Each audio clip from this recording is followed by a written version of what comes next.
d'emploi. Mode d'emploi.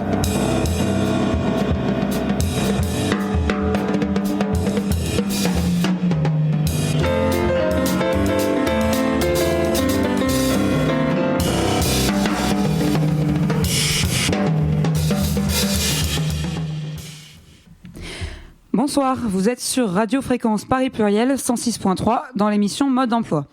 Nous sommes le collectif féministe révolutionnaire et désormais retrouvez-nous tous les premiers vendredis du mois pour parler de lutte féministe. Alors, les féministes révolutionnaires, c'est qui, c'est quoi ? Donc c'est un collectif créé en 2016 suite aux mobilisations contre la loi travail. C'est un espace de formation, de lutte où on articule féminisme, anticapitalisme et antiracisme pour analyser les rapports sociaux de domination. On pense que ces rapports de domination, ils sont systémiques et structurels et que notre lutte doit donc prendre en compte toutes ces facettes et s'attaquer à toutes ces structures. Et c'est pour cette raison qu'on se définit comme révolutionnaire. On publie un journal, on organise des moments d'échange, de formation, on participe à de nombreuses manifestations et on soutient toutes les luttes des travailleurs et travailleuses. Voilà. Aujourd'hui, en cette période hivernale, notre émission va parler de droit au logement et surtout des injustices qui le compromettent. Donc pour en parler ce soir, j'aurai mes camarades Milo. Bonsoir. Et Lisa. Bonsoir. Et notre invitée Marie Dudal. Bonsoir. Donc après un rapide tableau sur le mal-logement en France et son impact sur la santé physique et mentale des personnes concernées, on mettra en lumière des luttes existantes contre ce dernier. Et enfin, on montrera à quel point le droit au logement est un droit fragile qui subit des attaques constantes. Bien entendu, en tant que féministe révolutionnaire, on abordera toute l'émission d'un point de vue anticapitaliste, féministe et antiraciste, et sous le prisme de la lutte des classes. En seconde partie de l'émission, donc, on échangera avec notre invitée Marie, militante au DAL, qui donc le droit d'accès au DAL, qui est une association luttant pour que les populations les plus défavorisées aient accès à un logement décent. Elle pourra nous en parler. Et pour finir sur une touche un peu plus légère, vous pourrez découvrir l'épisode 2 de notre chronique, l'insoutenable légèreté de la vie des riches. On a déjà hâte. Avant de commencer rapidement, on voudrait vous partager une actualité importante. Vous le savez si vous nous écoutez régulièrement, aux féministes révolutionnaires, on pense ensemble le patriarcat et le capitalisme, et on lutte en fonction. Et comment on lutte ? En s'organisant. C'est pour ça qu'on vous donne rendez-vous le 8 janvier, donc après-demain, dans à l'Assemblée féministe Paris-Banlieue pour la grève féministe. C'est un cadre ouvert à toutes les femmes et minorités de genre en mixité choisie sans mexis pour organiser ensemble la grève du 8 mars 2023 et faire en sorte qu'elle soit massive. Pour les informations sur le lieu et la date et l'heure, retrouvez-nous sur Instagram @agféministe Paris-Banlieue, tout attaché, ou @féministe révolutionnaire avec des S. On espère vous y retrouver. Et donc, pour commencer, je donne la parole à Milo. Non, c'est Lisa. Ah, Lisa, pardon. Je donne la parole à Lisa. Alors, pour commencer, remontons un peu le temps. En juin 2017, Emmanuel Macron avait déclaré « D'ici à la fin de l'année, je ne veux plus personne dans les rues, dans les bois ». Et avait ajouté « La première bataille, loger tout le monde dignement. Je veux partout des hébergements d'urgence. Je ne veux plus de femmes et d'hommes dans les rues. » Le 25 décembre de la même année, le DAL manifestait dans les rues pour rappeler sa promesse au président et mettre en lumière l'injustice du droit au logement en France. Le 25 décembre 2022, soit 5 ans plus tard, le DAL était de nouveau dans les rues, devant le ministère du Logement, pour interpeller le gouvernement sur le sort des milliers de personnes sans domicile ou mal logées. Alors, tout d'abord, droit au logement, de quoi parle-t-on ? Dans la Constitution de 1945, il est défini comme un droit fondamental de bénéficier d'un toit. Je cite « La nation assure à l'individu et à sa famille les conditions nécessaires à leur développement. Elle garantit à tous, notamment à l'enfant, à la mère et aux vieux travailleurs, la protection de la santé, la sécurité matérielle, le repos et les loisirs. » Mais peut-on s'arrêter à cela ? Outre le fait que ce droit n'est pas appliqué, nous y reviendrons, qu'il n'inclut aucune clause contraignante, nous y reviendrons aussi, il ne précise en aucun cas la qualité, la décence du logement, son isolation ou sa salubrité par exemple. Mais alors, qui bénéficie d'un droit au logement décent en France ? Certainement pas tout le monde. Dans le 27e rapport annuel de la Fondation Abbé Pierre, réalisé en 2022, les chiffres sont accablants. En France, 4,1 millions de personnes, soit 6% de la population, sont mal logées ou ne bénéficient pas d'un logement personnel. Outre ces situations les plus graves, 12,1 millions de personnes sont touchées par des degrés divers par la crise du logement. Donc ça concerne des situations de copropriété en difficulté, des situations de surpeuplement et des précarités énergétiques, par exemple. Mais qui sont ces 4,1 millions et 2,1 millions de personnes ? 12,1 millions de personnes. Concernant les 4,1 millions de personnes mal logées ou sans domicile en France, ce sont d'abord des personnes en situation de grande précarité économique dont les ressources ne sont pas suffisantes pour s'aligner sur les prix de plus en plus exorbitants des loyers. Selon la Fondation Abbé Pierre, près de la moitié des personnes sans domicile gagnent moins de 600 € par mois et un tiers moins de 300 € par mois. C'est énorme. Enfin, c'est peu, mais beaucoup sont dans cette situation. Souvent, ce sont des personnes étrangères. Toujours selon la Fondation Abbé Pierre, en 2022, près de 56% des adultes sans domicile sont nés à l'étranger. De plus en plus, ce sont des femmes. Selon l'INED, Institut national des études démographiques, 2 SDF sur 5 sont des femmes. Et d'après la Fondation Abbé Pierre, cette part ne fait qu'augmenter. Entre 2001 et 2012, le nombre de femmes sans domicile a augmenté 2 fois plus vite que celui des hommes. Ce sont aussi de plus en plus des enfants. Le dernier rapport de la Fondation Abbé Pierre avance le chiffre de 600 000 enfants mal logés ou non logés en France. Par ailleurs, ces chiffres alarmants s'aggravent d'année en année. Le nombre de personnes sans domicile a triplé depuis 2001. Petite mention spéciale aux passoires thermiques qui composent un quart du parc immobilier. La lutte contre le mal-logement est donc au croisement des luttes anticapitalistes, féministes et antiracistes, puisque les personnes les plus touchées font partie des catégories précaires, souvent étrangères, et de plus en plus, ce sont des femmes. Donc, pour ces 4,1 millions de personnes, le mal-logement et le non-logement, ils ont des vraies conséquences dramatiques à court et à long terme. Vivre dans une pension énergétique, par exemple, c'est avoir froid tout l'hiver chez soi ou payer des factures d'électricité exorbitantes. En 2020, 3,5 millions de personnes se sont privées de chauffage par peur de la facture. Vivre dans un logement insalubre, c'est courir le risque de développer des problèmes de santé, notamment des pathologies respiratoires, à cause du taux d'humidité, des moisissures ou du salpêtre. Vivre dans un logement suroccupé, c'est augmenter le stress, la fatigue, multiplier les risques de dépression. Pour les enfants, l'UNICEF nous explique que cela provoque aussi des retards de développement moteur et intellectuel à cause du manque d'espace et d'intimité. Vivre sans logement, enfin, c'est s'exposer à des violences physiques et psychologiques qui laissent des traces parfois indélébiles, même après la rue, si on arrive à s'en sortir. Et pour les femmes sans logement, c'est la double peine. L'actrice Corinne Massiero, qui a vécu plusieurs années dans la rue, expliquait en 2019, je cite, « Quand t'es une meuf à la rue, tu te fais violer beaucoup plus souvent que quand t'es un mec. Tu te fais attaquer, racketter. T'es toujours sur le qui-vive, à 360 degrés. T'as l'impression d'être une sous-merde, que quoi que tu dises, quoi que tu penses, quoi que tu fasses, t'as pas le droit d'exister. » Fin de citation. Et puis vivre à la rue, c'est aussi mourir bien plus tôt. En 2021, le collectif Mort dans la rue a dénombré 623 personnes mortes en France avec un âge moyen de 49 ans. À titre de comparaison, l'espérance de vie moyenne en France, c'est 79 ans pour les hommes et 85 ans pour les femmes. Nous venons de le voir, le mal-logement est un fléau que nous côtoyons tous, puisqu'il touche 6% de la population. Comment comprendre un chiffre si élevé alors qu'une telle situation représente un danger pour les personnes qui la subissent ? Actuellement, 2,9 millions de logements, soit 8% du parc d'habitation français, seraient inoccupés. Selon l'INSEE, à Paris, ce taux atteint même les 17,4%. Un peu moins de la moitié de ces vacances s'explique par les périodes de transition entre 2 locataires et le reste de ces logements vides sont classés comme étant des résidences secondaires, qu'ils soient utilisés uniquement par leurs propriétaires ou loués pour de courtes durées, notamment sur la plateforme Airbnb. Le boom de cette entreprise a fait augmenter drastiquement le nombre de logements secondaires. Entre 2011 et 2017, à Paris, le nombre de logements étant passé dans la catégorie logement secondaire est plus important que le nombre de nouveaux logements sociaux construits sur cette période. Cette quantité de logements vides a un coût. On compte actuellement 10 fois plus de logements vides que de SDF. Le mal-logement pourrait être grandement enrayé grâce à ces logements demeurant vides qui servent à l'enrichissement ou au plaisir personnel d'une petite frange riche de la population. L'allocation inégalitaire des logements est également alimentée par le phénomène de la gentrification des quartiers populaires. Il s'agit d'un terme sociologique désignant l'embourgeoisement d'un espace populaire par une transformation sociale, matérielle et symbolique de l'espace. Ce changement peut être imputable à un réaménagement urbain d'un territoire et à sa rénovation. Construction de parcs, rénovation des routes, des trottoirs, multiplication de services de transport public, par exemple.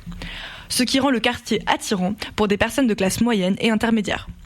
Cela fait par conséquent augmenter les prix des loyers. Les prix y sont également généralement plus hauts. Les inégalités sociales s'en trouvent renforcées. Ce phénomène a lieu notamment dans les grandes villes et a pour conséquence de chasser les populations plus précaires dans les périphéries, et ce souvent de manière musclée, car elles ne peuvent plus payer leur loyer. Elles sont donc contraintes d'aller vivre en banlieue, où plus de logements HLM sont construits, mais qui sont moins pratiques et ou agréables à vivre. Ils se trouvent en périphérie de la ville, sont loin des centres-villes, proches des autoroutes qui sont bruyantes, ou d'autoroutes aériennes par exemple. Sylvie Tessot évoque la construction de logements sociaux dans ces espaces gentrifiés comme l'une des seules solutions à l'enrayement de ce phénomène. Alors, avant d'enchaîner justement sur, une fois qu'on a fait ce tableau charmant, les luttes quand même qui ont été menées, qui sont encore menées contre ce phénomène, on va faire une première petite pause musicale. Donc on vous retrouve juste après Frontières de Silence Radio.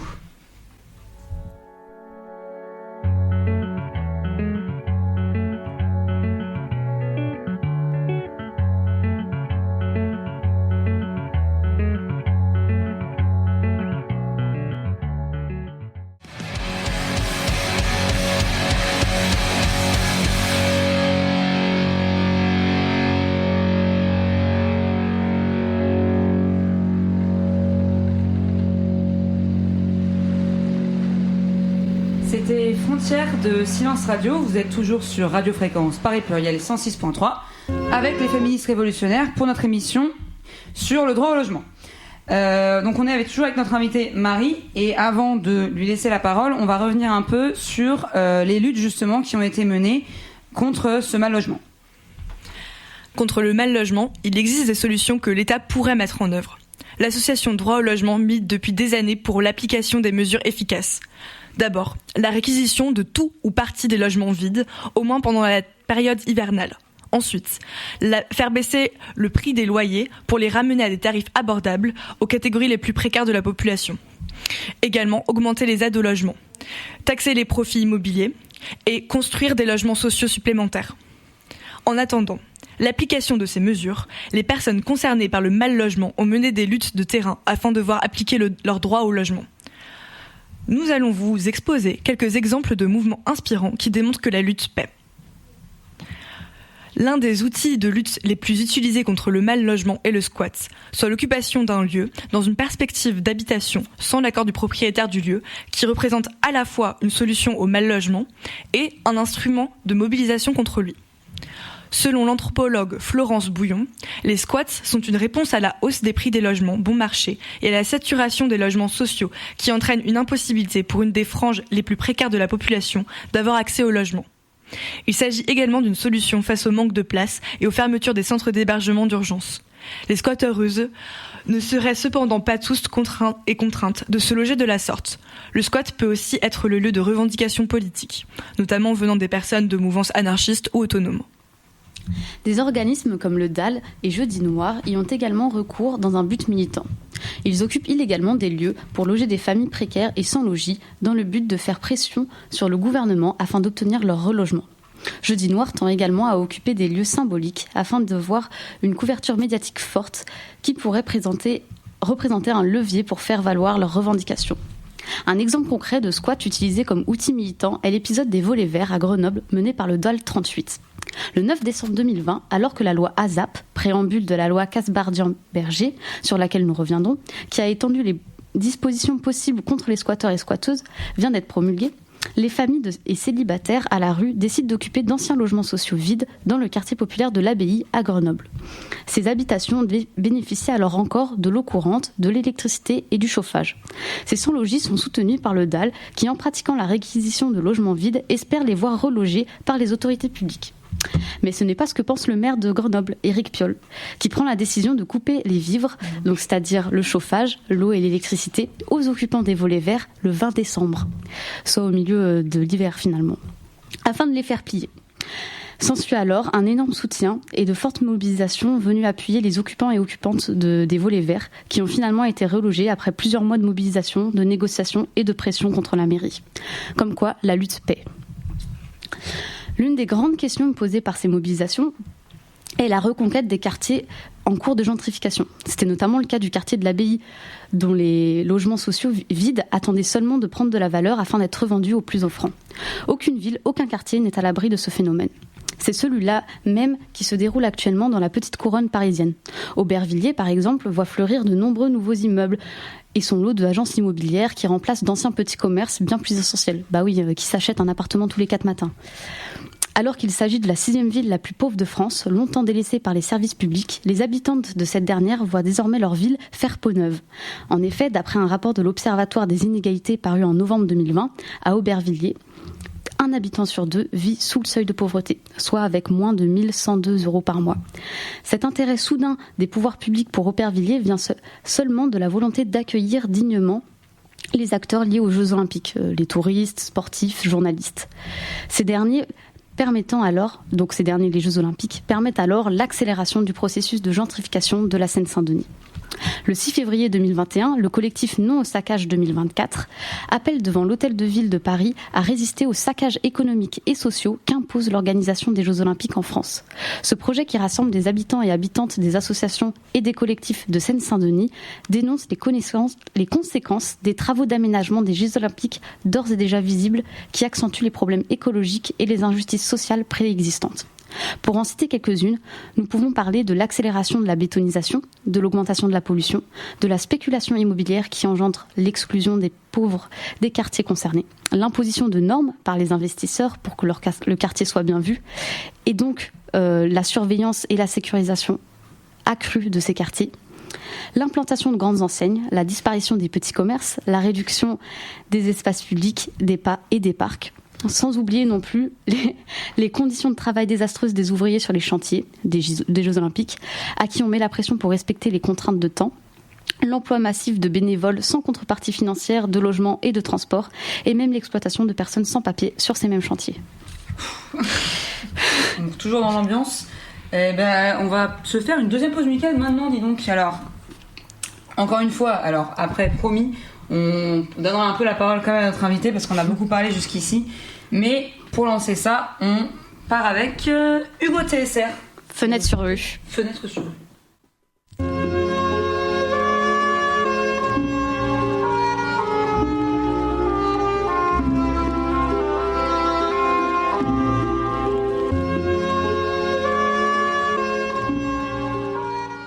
Par cœur, j'ai la rue en vis-à-vis. Rue de la Chapelle, drôle d'ambiance, faut tenir le coup. Peu importe l'heure, fenêtre sur rue. 2012, fenêtre sur rue.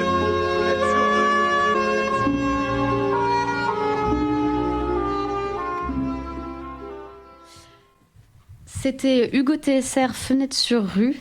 Vous êtes toujours sur Radio Fréquence Paris Pluriel 106.3 avec les féministes révolutionnaires pour notre émission sur le droit au logement. Donc on a beaucoup parlé du droit au logement évidemment. Excusez-moi. Oui, je suis en face de mon micro. Excusez-moi. Si on n'a pas entendu jusqu'ici, c'est ma faute et on me fait des signes qu'il faut que je fasse gaffe. Ce droit au logement, il est cantonné malheureusement au statut de beau principe constitutionnel, mais loin de constituer une réalité pour une grande partie de la population. Ça se fait aux dépens de leur santé, de leur sécurité, de leur dignité et de leur bien-être. Les solutions politiques, elles existent, comme toujours, réquisition de logements vides, encadrement des loyers, etc. Mais les pouvoirs publics n'entendent pas respecter leur promesse de loger toute la population et tentent plutôt à mener la vie dure aux personnes en situation de mal logement. C'est ce qu'on va voir dans un instant. Chez les féministes révolutionnaires, c'est pas un état de fait que nous sommes prêts à tolérer, c'est pourquoi nous soutenons les luttes pour le droit au logement et pour l'application effective de ce droit à tout le monde, notamment aux populations discriminées qui en sont maintenues particulièrement éloignées. Par ailleurs, nous militons activement pour le salaire universel, la hausse et le maintien des allocations, pour l'amélioration de l'ensemble du social immobilier, et pour l'amélioration des services de santé et d'éducation, qui contribuent, on le pense, à l'amélioration des conditions de vie de tous. Nous avons beaucoup parlé de qu'est-ce que le droit au logement et des luttes qui ont payé et de qu'est-ce que le mal logement également. Cependant, même les stratégies de lutte précédemment évoquées, donc pour lutter contre le mal logement, sont menacées par un nouveau projet de loi qui précarise encore plus l'accès au logement. Il s'agit de la loi Kasbarian-Berger, plus connue sous le nom de loi anti-squat. Bien que les pouvoirs publics essaient de nous faire croire que cette loi vise à protéger le domicile de ta grand-mère en EHPAD ou celui de ton père qui a galéré à acquérir en économisant toute sa vie, et qu'il retrouve squatté au retour de son vacances, cette loi vise en fait à protéger encore plus les riches et les ultra-riches. Ceci notamment en élargissant la notion de domicile à tous les locaux non meublés, par exemple des usines ou des magasins, et en facilitant l'expulsion des mauvais payeurs qui n'auront plus besoin de se présenter devant un juge. Enfin bref, c'est toute une galère qu'on va parler plus tard en interview.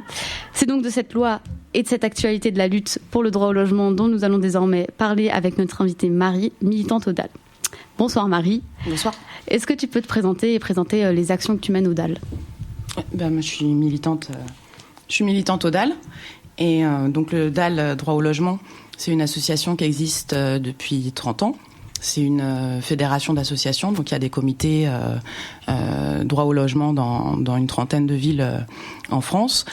Le but de l'association, c'est d'unir et d'organiser tous les mal logés, les sans logis, les locataires en difficulté, les familles ou personnes menacées d'expulsion, etc., pour obtenir leur droit au logement, pour un droit au logement stable, accessible, écologique, décent pour toutes et pour tous.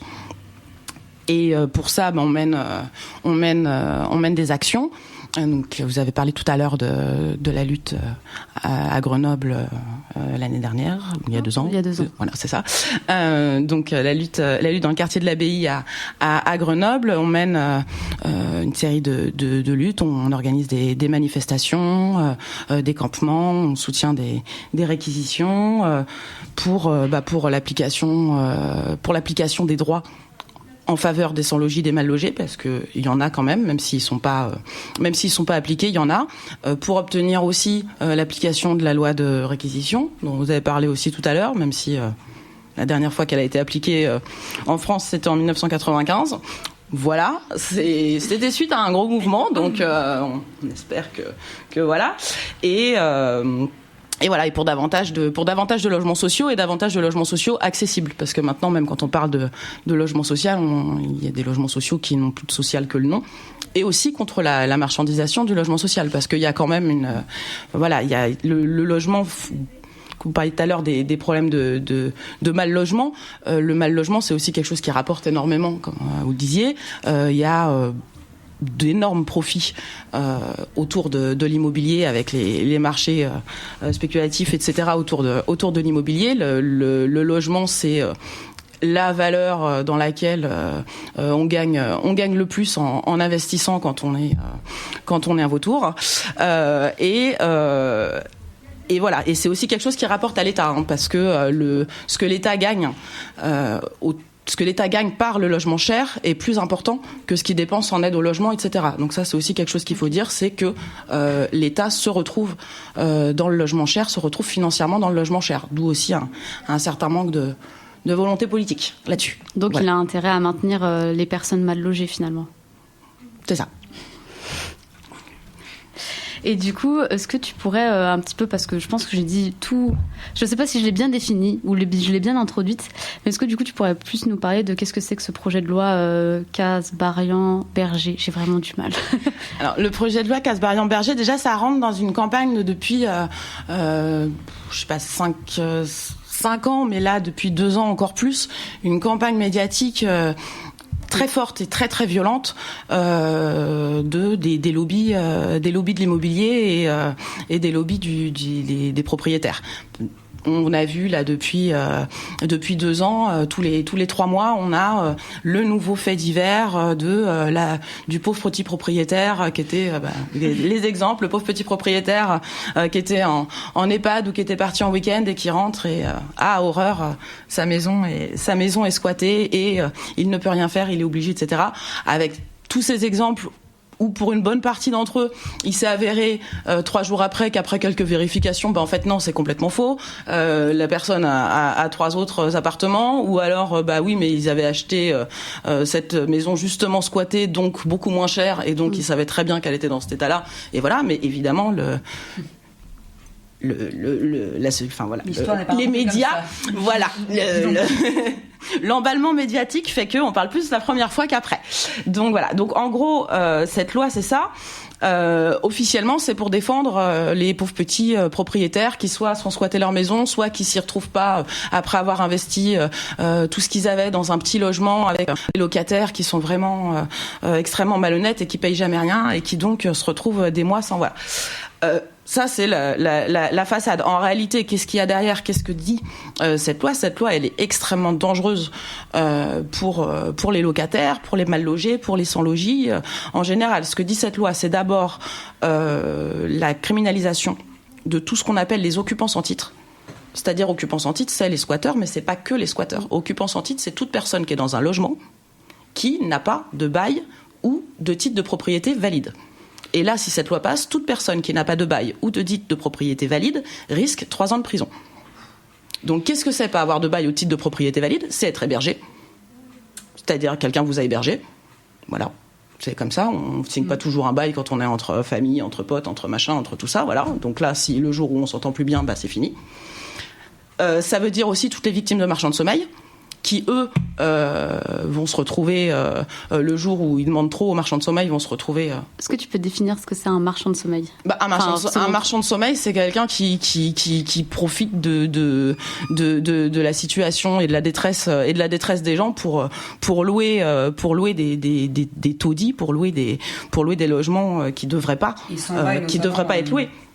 Voilà, généralement ça se fait sans bail, ça se fait c'est des locations en liquide, main à la main, avec là évidemment les gens les plus fragiles qui se retrouvent en première ligne des victimes, que ça soit les sans-papiers, les familles sans revenus, les gens qui pour une raison X ou Y se sont retrouvés isolés, qui se prennent toutes les autres discriminations en général et qui donc ont pu le soutien autour d'eux, quoi. Ouais, donc voilà. Seront les criminels dans l'histoire, du coup. C'est ça. Ces gens-là risqueront 3 ans de prison et 45 000 € d'amende. Et c'est aussi tous les gens qui avaient un bail ou un titre de propriété et qui ne l'ont plus.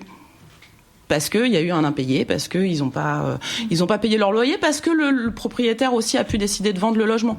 Là, aujourd'hui, avec la rénovation...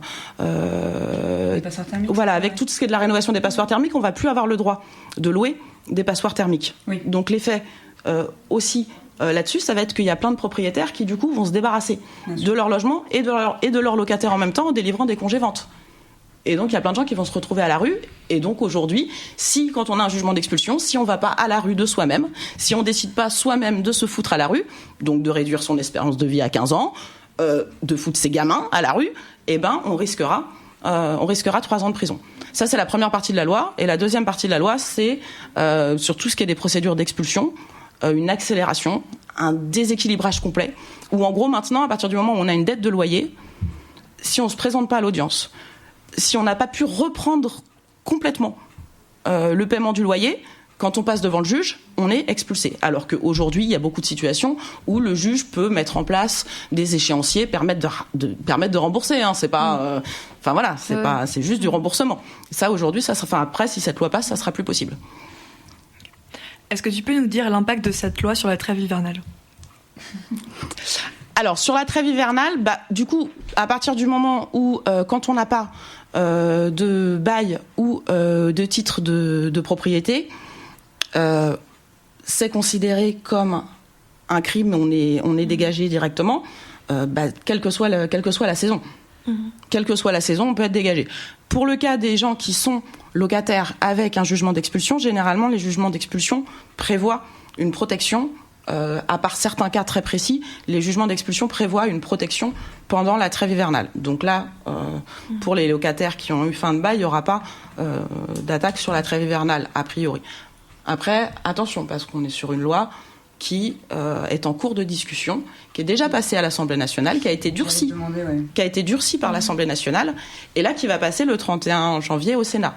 Donc on sait qui est la majorité au Sénat. Voilà, c'est une majorité qui est depuis qu'elle est là dans la défense des intérêts des propriétaires. J'allais te demander, oui, c'est quoi un peu l'échéance effectivement là de la loi ? En fait, c'est quand même bien avancé. J'ai l'impression que, en fait, moi qui suis pas militant dans la question du droit au logement, j'en avais pas forcément beaucoup entendu parler. Enfin, ça passe un peu en secret, j'ai l'impression. Donc, Ça en est où vraiment Alors, c'est une loi qui est sortie un peu du chapeau, qui est passée pendant les moments où c'est les députés là qui peuvent présenter directement leur loi, où c'est pas les niches parlementaires, voilà. Et donc ils ont pu.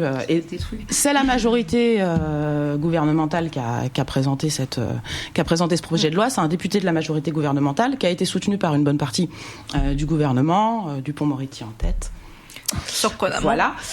Là, elle est déjà passée à l'Assemblée. Elle a été durcie par l'Assemblée. Elle passe au Sénat le 31 janvier. Elle repassera à l'Assemblée une seconde fois, puis au Sénat une seconde fois aussi.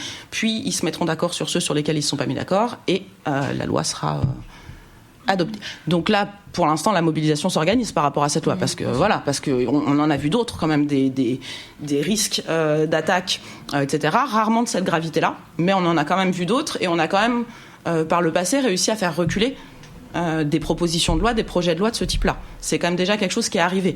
Donc il faut là aujourd'hui, on s'organise. Aujourd'hui, on lutte contre ce projet de loi. Il y a le samedi 28 janvier, il y a une mobilisation qui va s'organiser un petit peu partout en France contre ce projet de loi, avec à Paris une manifestation à 14h à Bastille. Et localement, il y a plein d'autres initiatives qui ont lieu. On a mis un site internet en place, seloger-n'est-pas-un-crime.org. seloger-n'est-pas-un-crime.org, voilà, dans lequel on essaye de mettre un petit peu l'état des lieux de ce qui se passe un petit peu partout, et la doc là-dessus. Voilà.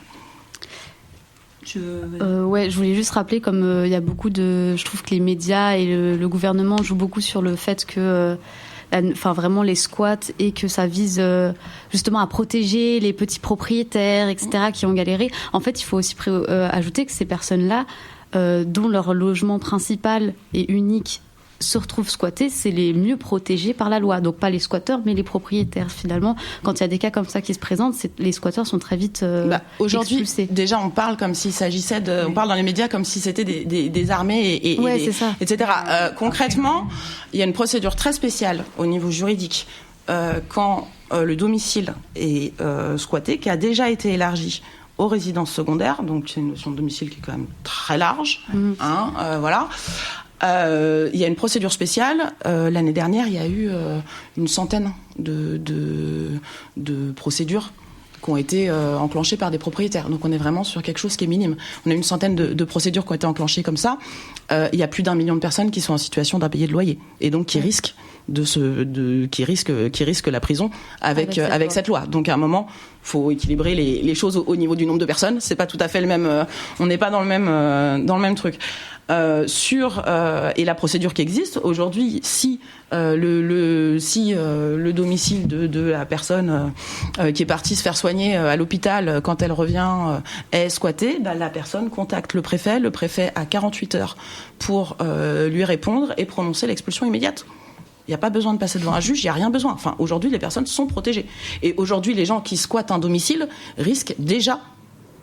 sont déjà considérés comme criminels, risquent déjà du pénal. C'est déjà une situation. Oui. Là, aujourd'hui, ce que fait cette loi, c'est que cette notion de domicile, elle élargit à absolument tout. C'est-à-dire un hangar abandonné va être protégé de la même manière.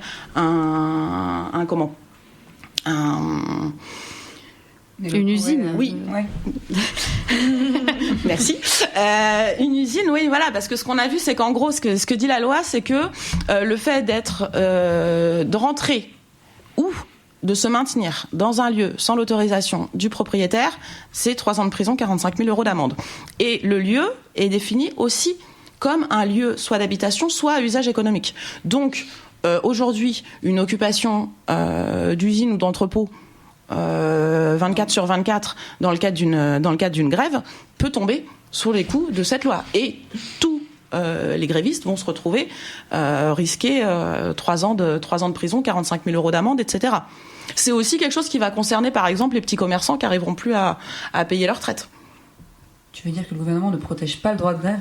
Je suis choquée. Ni les petits commerçants. Mais ça me fait penser ce que tu dis à le truc de la résidence secondaire. En fait, c'est que c'est assez fou parce que le problème du mal logement, enfin, on sait quand même d'où il vient. Et je pense à par rapport aux résidences secondaires, aux villes fantômes, notamment les villes balnéaires qui deviennent, voilà, où il n'y a plus d'habitants fixes parce que c'est que des résidences secondaires. Et en fait, de se dire que de vouloir lutter contre ça, en fait, ça fait de nous des criminels, c'est quand même, enfin, voilà, ça fait plaisir, quoi. Pareil sur la liquidation du parc social, parce que, enfin, je vois, c'est quand même ce qui s'est passé notamment en Angleterre, en fait, c'est que, bah voilà, ils ont décidé que finalement les logements sociaux, on avait mieux à les vendre. Et ça, pour l'instant, enfin, en France, on lutte encore contre ça, mais c'est aussi quand même quelque chose qui peut être vraiment dangereux, quoi. Le fait qu'après la solution, ça peut être, en fait, de vendre, quoi, de plus en plus, que de l'accès à la, de faire miroiter l'accès à la propriété en vendant les logements sociaux. Donc voilà, ça résout un peu deux problèmes en un, c'est qu'on fait croire aux gens qu'ils accèdent à la propriété et on supprime les logements sociaux, donc comme ça. De toute façon, on part très clairement vers le modèle anglo-saxon où. Voilà, puis enfin là, si c'est voté tel quel, on va arriver d'ici quelques années avec des causes un petit peu différentes, etc. Mais à une situation comme il y a eu aux États-Unis pendant la crise des subprimes ou en Espagne avec la crise des crédits hypothécaires. Ça sera pas uniquement les propriétaires, ça sera aussi les locataires, mais on va arriver dans une situation d'expulsion massive. Il y a quand même l'Union sociale pour l'habitat, qui est la fédération de tous les bailleurs sociaux, qui là récemment a fait un communiqué pour alerter le gouvernement face à la hausse des impayés, parce que enfin on sort quand même entre les 1 an et des brouettes de Covid, de chute des revenus, etc., avec tous les gens qui ont perdu leur boulot, tous les gens qui avaient des boulots précaires qui l'ont perdu avec tous les confinements, etc., avec la hausse de l'énergie, on est quand même dans une situation, je pense qu'en plus, la réforme du chômage va rien arranger. Sans parler de celle des retraites. Donc voilà, donc on est dans une situation où de toute façon les gens ont de moins en moins de fric, où le logement par contre coûte de plus en plus cher parce que l'augmentation des logements cette année c'est 3,5%. Voilà, c'est ça. Et donc là on va aller vers des expulsions qui vont être complètement massives. Et cette loi-là permet de les accélérer. J'allais y venir rapidement parce qu'on va bientôt conclure, mais effectivement, en fait, dans les mobilisations, il y a quand même quelque chose, c'est que là, il va sûrement s'enclencher quand même un mouvement, on l'espère, massif par rapport aux retraites, et en fait, ce sera aussi l'occasion de faire converger ces luttes-là, donc de parler de droit au logement, de parler de la question des salaires, on l'a mentionné, du chômage, de la lutte contre la précarité, voilà, de la réforme chômage, RSA. Le RSA va être conditionné à faire des heures du coup de travail bénévole. Enfin, je sais pas comment est-ce qu'il le formule, mais et c'est déjà en train d'être expérimenté dans certaines régions en France actuellement. Donc toutes ces luttes, on espère en tout cas pouvoir pouvoir les rassembler et pouvoir les mener de front et toutes les amplifier. Parce qu'il va y avoir besoin. On assiste à une sorte de criminalisation de la pauvreté, finalement. Bah oui, mais en même temps, il fallait traverser la rue. Voilà, c'est ça. Il avait qu'à être riche, naître dans la bonne famille. Bon. Et il nous reste 2 minutes. Ouais, je voulais revenir sur, tu parlais des propriétaires véreux qui ne font pas de bail, etc. Et on a aussi une question qui se pose beaucoup pour les femmes, finalement, c'est celles qui sont dans un tel niveau de précarité qu'elles n'ont pas de choix d'accepter des logements, des locations contre services. Et souvent, les services proposés, finalement, ce sont des services sexuels. Quelle protection pour elles, finalement ? Aller avec cette loi ? Ouais. Déjà, de toute façon, les femmes, par rapport à toutes les situations de mal logement, de sans logement, etc., se prennent la double peine en permanence. Par rapport à ça, être à la rue, c'est risquer le viol, permanent. Il y a combien de femmes aujourd'hui qui sont contraintes de se faire violer pour pouvoir avoir un toit sur la tête. Enfin, c'est quand même assez énorme. Et puis sans même dans les violences sexuelles, sur les violences physiques, sur les agressions, etc. On voit le nombre de femmes isolées avec leurs gamins qui sont obligés pour que leur gamin ait un toit sur la tête d'accepter des menaces permanentes de leur propriétaire. C'est quelque chose qui est ou bien d'accepter de rester vivre avec quelqu'un avec qui il faudrait plus, quoi. Ouais. Donc voilà, donc c'est sûr que là avec la loi Kasbarian-Berger, toutes les situations déjà dramatiques de mal logement, de vulnérabilité des personnes quand elles sont déjà en vulnérabilité de logement, etc., ça va exploser complètement. Tout ce qui l'équilibre entre les locataires et les propriétaires, déjà, il n'était pas clairement en faveur des locataires. Là, ça va être encore pire. Donc, de fait, ça va être encore plus dur. Donc ça, c'est sûr que ça soit les femmes, les minorités de genre, etc., vont en prendre encore plus plein la gueule quand ils ont des problèmes de logement, et ils ont facilement des problèmes de logement. Après, peut-être juste pour finir sur un truc un peu plus optimiste, enfin, le logement, c'est quand même un domaine où, que ça soit en France ou partout dans le monde, l'essentiel des luttes et l'essentiel des droits qui ont été gagnés, c'était la lutte des femmes. Donc, il y a aussi un rôle... Enfin voilà, là c'est, faut y aller. Voilà, faut y aller. faut y aller, ça marche, quoi. Enfin, il y a quand même, on a quand même, enfin tous les exemples de lutte dont vous parliez tout à l'heure, ou toutes les grandes avancées législatives, ou pour des relogements, ou pour des situations concrètes, etc. C'était beaucoup des femmes. Donc là, il y a le 28 janvier, 14h Bastille. Voilà.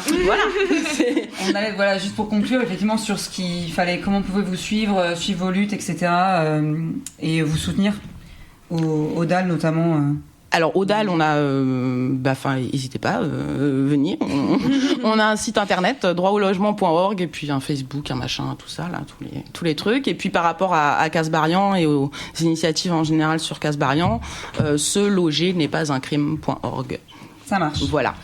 Eh ben merci beaucoup Marie pour avoir répondu à nos questions et donc pour nous avoir éclairé sur là-dessus. Donc on passe à notre chronique pour finir sur une touche d'humour quand même. On va rester dans le thème du logement quand même. On va parler globalement d'immobilier avec un nouvel épisode de l'insoutenable légèreté de la vie des riches. Moi je trouve qu'il y a un problème dans notre pays. Les riches. On n'aime pas la réussite et le succès. Les riches, ils ont la vie dure. C'est à la mode de critiquer les riches en France. Les riches ont la vie dure. Les riches. C'est pas facile, hein. Les riches ont la vie dure. Les ultra riches. Ils ont la vie dure, les riches. Les ultra riches. C'est dur d'être riche. Les riches ont la vie... Bienvenue dans ce nouvel épisode de l'insoutenable légèreté de la vie des riches. La chronique qui s'intéresse aux petites peines et aux grands malheurs des très gros bourgeois et des très grosses bourgeoises. Anticapitalistes, certes, mais toujours à l'inclusif. Ce soir, on ne va pas parler de n'importe qui. On s'attaque au numéro 1. Bernard Arnault, le patron du groupe LVMH, vient de s'emparer cette semaine du titre de première fortune mondiale. 188,6 milliards d'euros. C'est environ 2,5 fois le budget annuel de l'hôpital public. Alors, la comparaison avec les services publics s'arrête là, car les services publics, c'est pas ça la préoccupation de Bernard. Non, lui, ce qu'il aime, c'est posséder, c'est acquérir. Mais pas n'importe quoi. Une enquête dans le magazine Politis a révélé que Bernard et son groupe occupent une surface immobilière colossale dans Paris intramuros et que l'appétit du LVMH pour acquérir de nouveaux espaces est tout bonnement insatiable. Entre les 170 boutiques de luxe, les distributeurs comme Le Bon Marché ou La Samaritaine, les médias comme Les Échos ou Le Parisien et les fondations d'art, LVMH occupe une surface de plus de 350 000 mètres carrés dans la capitale. Alors, on n'a pas fait les calculs pour savoir combien de personnes on pourrait loger dans ces 350 000 mètres carrés, mais une chose est sûre, on pourrait loger tout le monde et il y aurait encore de la place. Et l'empire de Bernard Arnault à Paris va continuer de s'accroître cette année, puisque maintenant, son nouvel objectif, c'est de devenir l'un des sponsors principaux des JO de 2024. Avec tout ça, on serait tenté de se dire que la vie de Bernard, c'est Bastien insoutenable. Et pourtant, aux féministes révolutionnaires, on a décidé de mener l'enquête et on s'est procuré un enregistrement choc, réalisé par Bernard Arnault lui-même. On écoute. Bonsoir les femmes rêves. Je vous entends ce soir tout là-haut, ouais, dans ma tour. J'ai allumé ma radio et là, je débouche un petit millésime. Bah, il faut bien, hein. C'est la fin de la semaine. Après l'effort, le réconfort.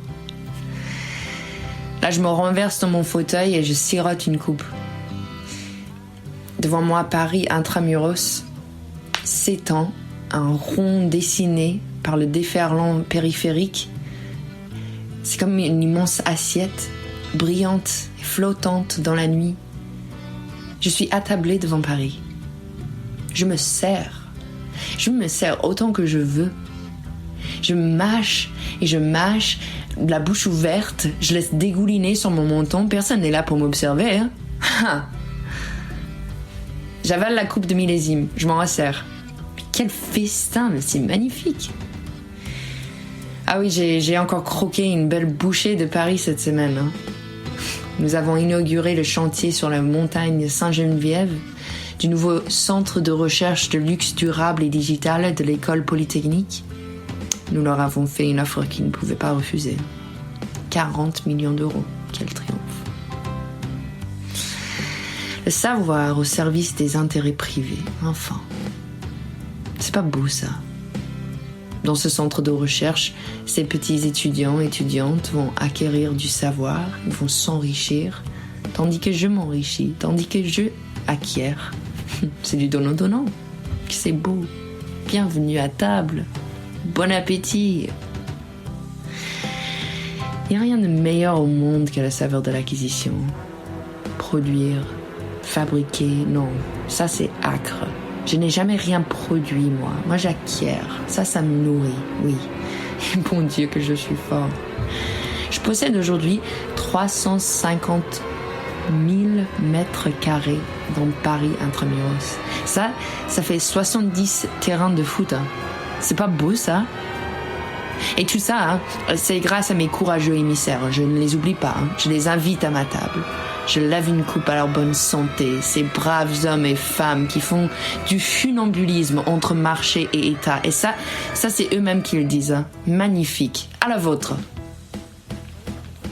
Paris. Mon assiette en porcelaine de Limoges. Ou un truc plus luxueux que le porcelaine. Bon, bref, Paris. Tu es mon repas de ce soir. Et je m'en délecte, je m'en lèche les doigts, j'en redemande. Bon, avec effort, donc là, je me lève de mon fauteuil et je traverse la moquette. Elle est si profonde que mes pas ne font pas un bruit. Je presse les paumes de mes mains et mon nez contre la grande vitre. Et je dis comme les rois dans les films, tout cela m'appartient. J'ai un peu bavé sur la vitre. J'étale ma bave de la paume de ma main sur Paris. Paris, je t'ai bouffé. Mais que vois-je? Dans quelle horreur!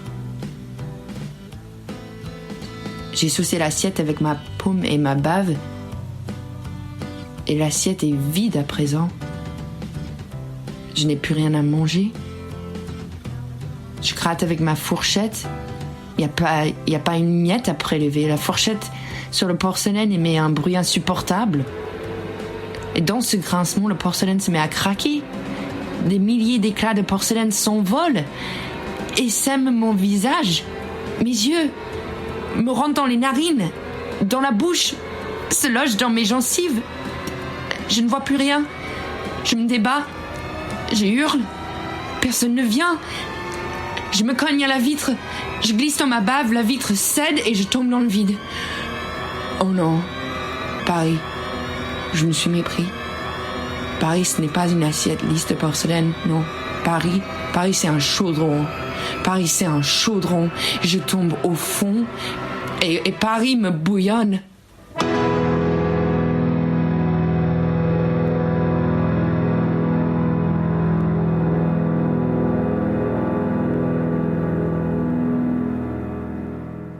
C'était notre chronique L'insoutenable légèreté de la vie des riches pour terminer cette émission sur une touche d'humour. On est donc à la fin de cet épisode de Mode d'emploi. C'était l'eau pour les féministes révolutionnaires avec Lisa et Milo à l'animation, Merci encore à notre invitée du DAL, Marie, à notre camarade Vino pour son imitation de Bernard Arnault plus proche de la réalité qu'on ne le croit, ainsi que Lisa, Sarah et Nel à la technique. On se quitte en musique avec la chanson de notre camarade Anna Bleu, Liquéfaction, qui a fait son anniversaire hier. Un très joyeux anniversaire à Anna, on pense à toi. Tant qu'il le faudra, féministe et révolutionnaire, à bientôt sur Radio Fréquence Paris Pluriel. Je marche dans mon pantalon le long des cafés, des bars.